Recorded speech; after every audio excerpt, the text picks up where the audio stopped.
There's a very popular word these days, teledildonics. I know quite a few people that say it's their very favorite word. And that is popularly attributed to Ted Nelson.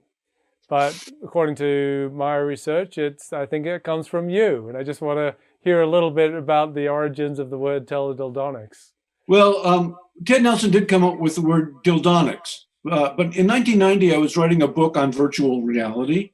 And the idea that 30 or 40 years in the future, people might have sexual relations at a distance using machinery was a pretty far-fetched idea. And so that's where the word teledildonics came from.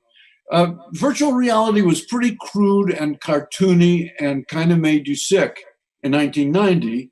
And it was assumed that, oh, in 10 years, 20 years, 30 years, there will be sufficient computing power for it to not make you sick and not be cartoony. And in fact, it's pretty photorealistic these days, and only a few people get sick on it.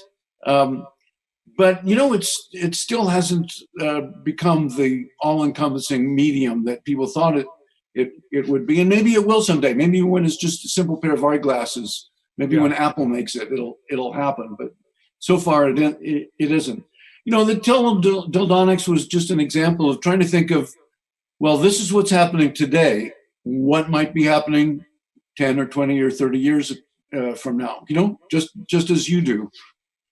Yep, absolutely. And so, as you may know, I've got a publication, futureofsex.net, which looks at all of that and in far more detail at what all that does.